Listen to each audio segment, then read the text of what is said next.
You already know this feeling, even if you never said it out loud. You ask your AI to do something real, it hands you back an answer that sounds completely sure of itself, which is pretty good. However, you have no way to tell if half of it is just made up.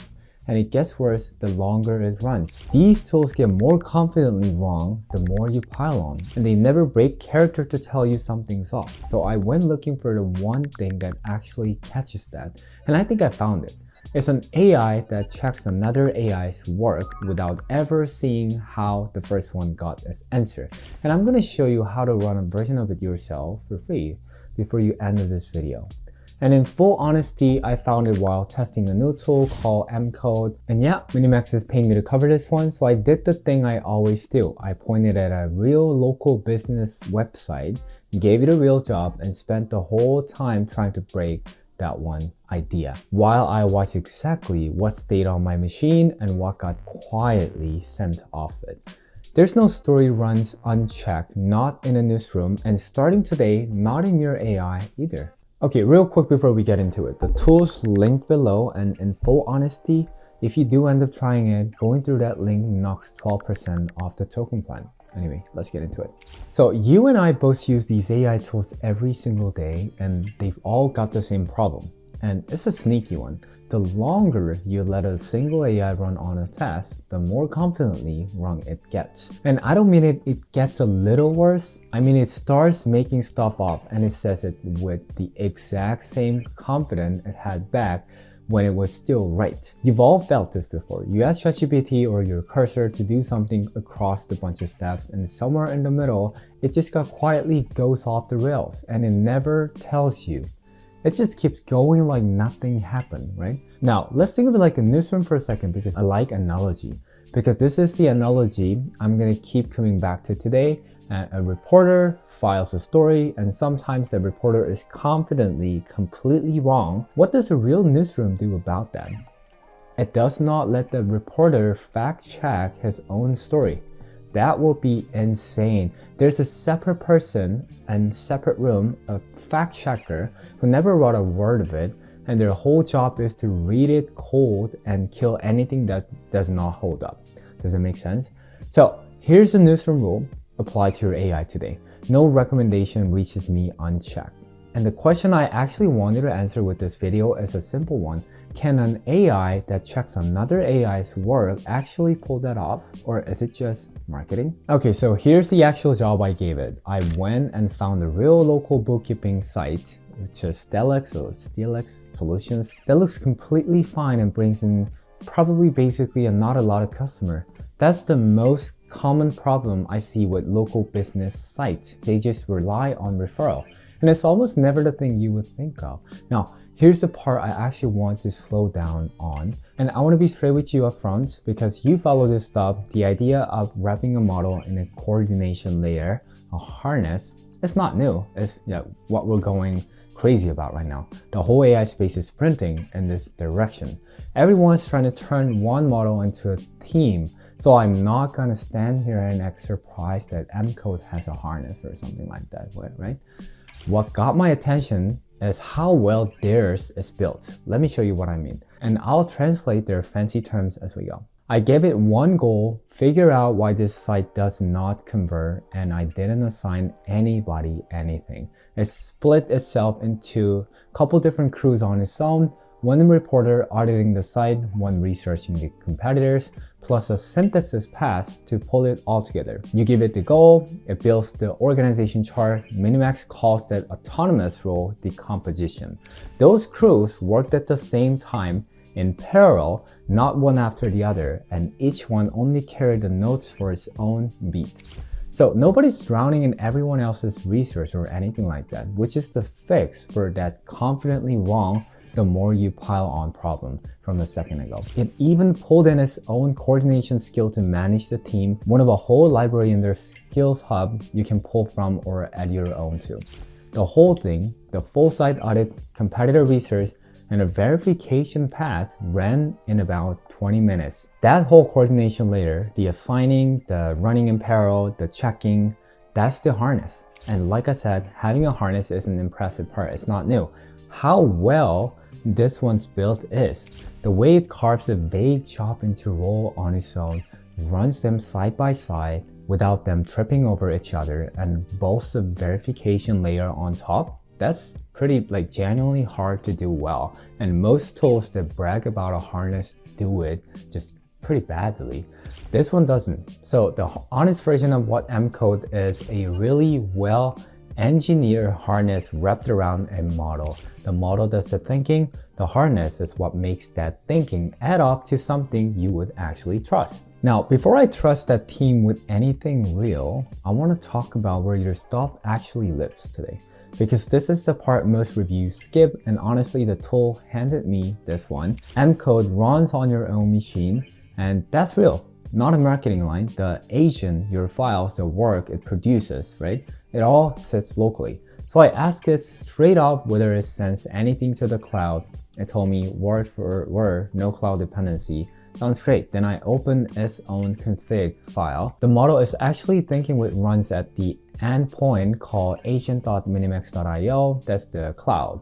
MiniMax servers. So here's the honest version. The wrapper is local, the brain is not, just like every other platforms. Your files stay on your machine, but the second the thing actually thinks, your prompts and whatever it's working on gets sent up to MiniMax to be processed. That's not big of a deal. That's how every other platform is engineered. No cloud dependency is true for the part doing the typing and not true for the part doing the thinking. Well, back to the newsroom. Your notes stay in your notebook, but your reporters are still phoning the story into the bureau. So is that a deal breaker? I think it depends entirely on who you are, what you care, right? And I'll give you my read at the end. First, the test. Okay, the team comes back with its own recommendation, and on its own, that's already useful. But here's the part I actually wanted to kind of check out myself. One of the things that it researched was Stella's competitors. And one of those competitors, Bench, is one of the biggest names in bookkeeping. The research wrote it up like any other competitor, business as usual, except Bench isn't business as usual. They're pretty big. Bench abruptly shut down and got bought out back in December 2024. A single AI running solo would have handed me that as a fact, and I might never have caught it. But this is where the fact checker walks in. M Code spins up a separate agent, a verifier, whose only job is to check the work.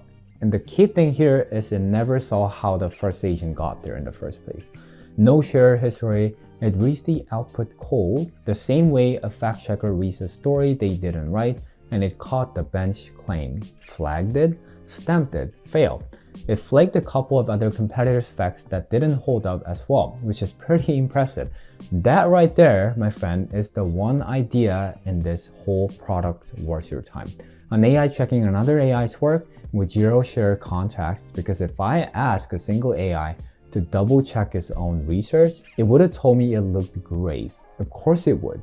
It's confident either way. An AI grading its own homework is just being confident a second time. It's not something that you want to trust.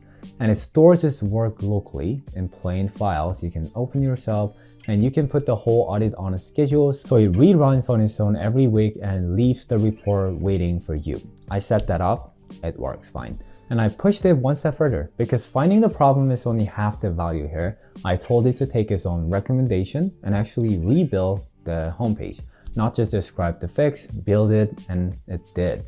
It handed me back a working redesign I could pass straight up the business owner. So this isn't only a thing that tells you what's broken. It's the thing that'll go build a fix while you watch. That second job is the one that sold me on what the harness is actually for. Okay, so my honest take on this, my honest verdict, the engineering is real story here, and it's genuinely good. It split the job up on its own, ran it in parallel, and the fact checker caught a real error a single AI would have just tripped. That part lived up to it. Here's a line though. Remember the brain runs in the cloud? It goes farther than that. At the moment, you cannot really bring your own. I checked, the model list is MiniMax model only. It's a MiniMax tool running MiniMax's model, which is fair enough. But it means self-hosted has a real limit at the moment. Hopefully MiniMax team is going to fix it in the future. And if you're hoping to point this as a local model on your own machine, you cannot at the moment. So Yeah, and the whole thing is the coordination and checking layer, not a replacement for you. The model still does the thinking and you still make the final call. And the important question is, what's it cost to run this? And here's the honest number for you. The model is part of MiniMax token plan, and you get a weekly allowance to burn through here. That full audit, plus all the extra digging I did poking at this thing for the video, used about 1% of my weekly limit. 1%. So unless you're running this like all day, every day, 24 hours, cost is genuinely not the thing that's gonna stop you or bother you. And that subscription isn't only for this. The token plan is MiniMax's whole bundle. The model, the agent, and their media generation tools all under one bill. Their pitch is it's an all-in-one workspace that replaces a stack of separate subscription, your ChatGPT, your whatever, Claude, that kind of thing. And I'll be straight up with you, the only tool you'll ever need is kind of the line that makes me roll my eyes these days. And I only really put the agent side through is Paces. I can't vouch for it as a C-dance or a voice tool replacement, but the structure is very real. It's one subscription doing the job of several, and if you genuinely use those pieces, that consolidation is where the value sits.